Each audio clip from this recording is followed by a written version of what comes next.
কি ঘটছে সেই অসভ্যতা এবং বর্বরতামি।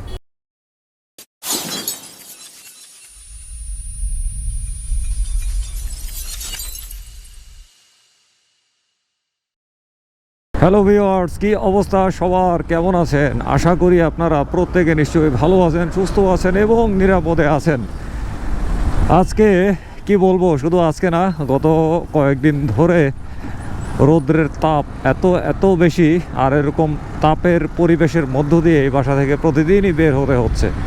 একদম পুরো কাবাব হয়ে যায় ভেতর দিয়ে। Grill chicken grill.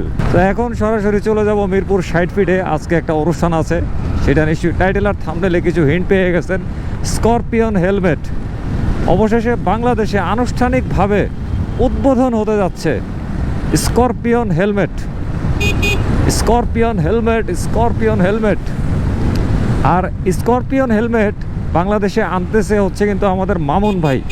ওই যে বাজাজ মামুন ভাই আছে না, এসকে ট্রেডার্সের মালিক, ওই বাজাজ মামুন ভাই হচ্ছে স্করপিয়ন হেলমেটের মালিক।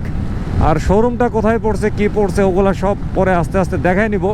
এই তো 60 মিনিট ঢুকে গেছি, কিন্তু অনুষ্ঠান কিন্তু অনেক দেরি আছে। এখন মোটে বাজে হচ্ছে 3টা 13 মিনিট, আর অনুষ্ঠান আনুমানিক 5টা বা 6টার দিকে শুরু হবে। তো ততক্ষণে আমি চলে যাবো একটু সেজান ভাইয়ের দোকানে, বসে একটু গল্প করব, দেখবো কী কাজকর্ম করতেছে ইত্যাদি। তারপরে সরাসরি একবার অনুষ্ঠানে জয়েন করব।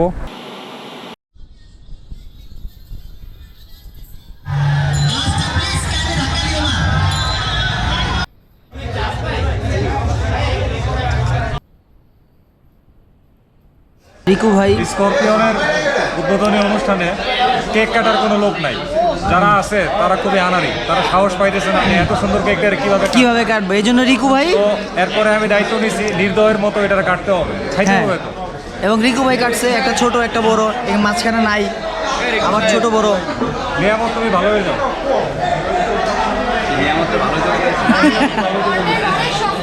আপনাকে নিয়ে কোনো পোস্ট করবে আবার ভাই? একটা করতেছে বের হয়ে গেল, এরকম কোনো পোস্ট কি নিয়ামত আবার করবে? কবে? আপনি একটা ভিডিও করে ফেলেন, রিকু ভাইয়ের স্ক্যান্ডাল বেরিয়েছিল একটা কিছুদিন আগে, ভিডিওর লিঙ্কে আমি ওটা দিয়ে দিব, ডেসক্রিপশন বক্সে আমার লিঙ্কটা দিয়ে দিন ভাই। তোমার লিঙ্কটা দিয়ে দিব না? হ্যাঁ, তুমি ভালো হয়ে যাও, তোমাকে আমি সময় দিলাম। রিফা তো কেক কাটতে কাটতে হাঁপায় গেছে, মানে তার খুব ইচ্ছে ছিল সে আগে কেকটা খাবে, কিন্তু সে খাইতে পারে না। আমার কেক খাওয়ার ফ্যাসিনেশন নাই। তাই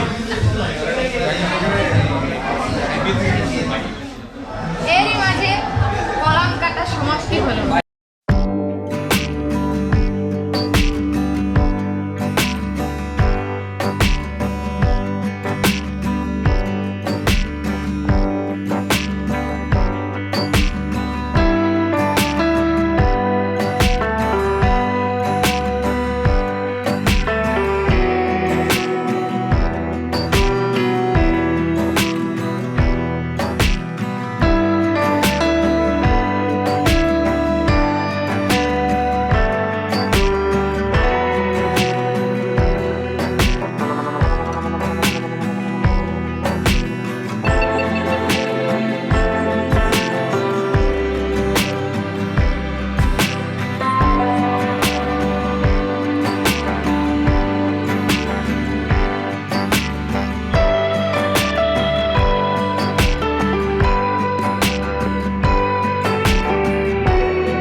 বের হয়ে গেছি স্করপিয়নের উদ্বোধনী অনুষ্ঠান থেকে। এই দোকানটি আসলে পুরো নাম হচ্ছে স্করপিয়ন এক্সো মোটর। খুবই সুন্দর নাম, মানে নামটা উচ্চারণ করলে গায়ে লোম ভালো লাগার চোটে দাঁড়িয়ে যায়। এনজয় করেছি অনুষ্ঠানটাকে। তবে এত সুন্দর অনুষ্ঠানটা আরও সুন্দর হইতো যদি অনুষ্ঠানের প্রথম দিকে একটা অসভ্যতা ও বর্বরতার ঘটনা না ঘটতো। ভিডিওর টাইটেল আর থাম্বনেলে সেই অসভ্যতা আর বর্বরতার কিছু কথার আভাস কিন্তু আমি দিয়ে রেখেছি। এবারে বলতে যাচ্ছি কি ঘটছে সেই অসভ্যতা এবং বর্বরতামি। অনুষ্ঠানটা যখন শুরু হয় তখন এই অনুষ্ঠানে একজন ব্যক্তি আসেন এবং সেই ব্যক্তি হচ্ছেন RS ফাহিম চৌধুরী। বাংলাদেশের খুবই জনপ্রিয় এবং পরিচিত একজন ইউটিউবার।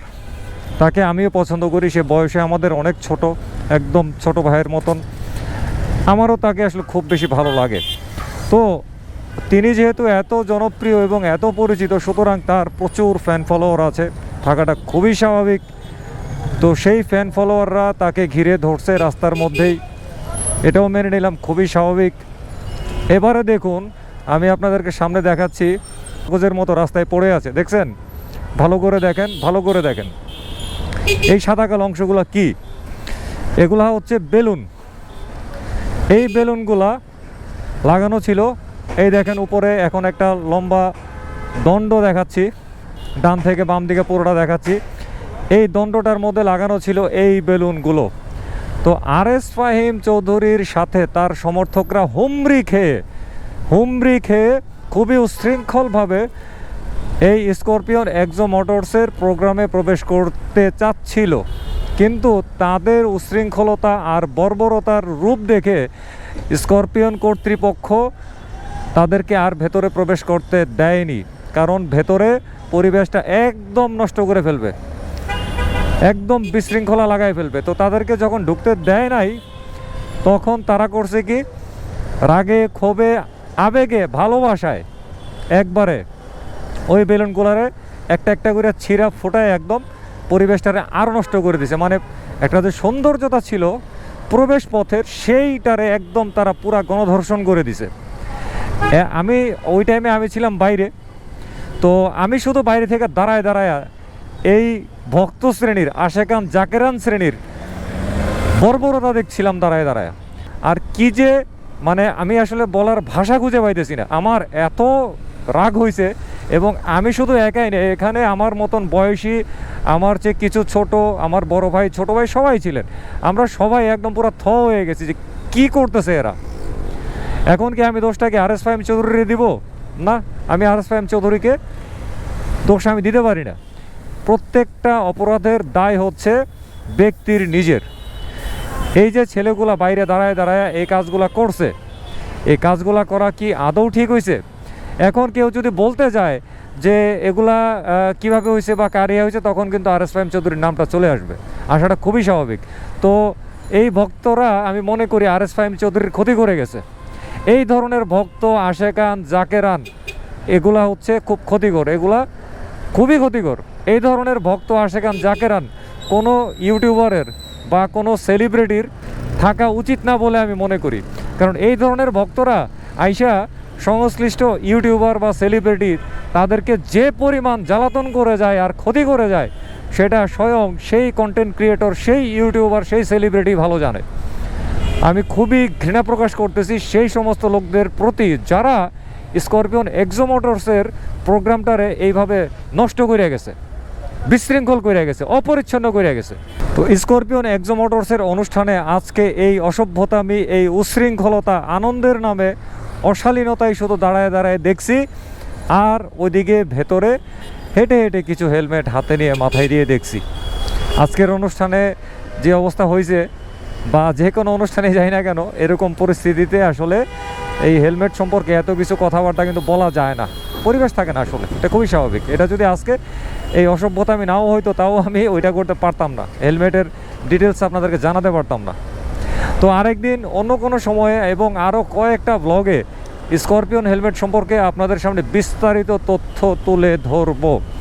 এতটুকু বলি, বিশ্বের যে কয়টা নামকরা প্রিমিয়াম ব্র্যান্ড আছে হেলমেটের, এর মধ্যে স্করপিয়ন কিন্তু হচ্ছে একটা, এবং এই ব্র্যান্ডের অরিজিন হচ্ছে কিন্তু ওয়েস্ট জার্মানি। যাত্রা শুরু হয়েছিল 1965 সালে। ঠিক আছে, এতটুকু বললাম আপাতত। তো ঠিক আছে, আর নয় আজকের কথা, অন্যদিন কথা হবে অন্য কোনো ব্লগে। তো সবাই ভালো থাকবেন, সুস্থ থাকবেন, নিরাপদে থাকবেন, নিরাপদে মোটরসাইকেল চালাবেন, ট্রাফিক আইন মানবেন, এবং মোটরসাইকেল চালানোর সময় অবশ্যই ফুল ফেস সার্টিফাইড হেলমেট ব্যবহার করবেন। খোদা হাফেজ।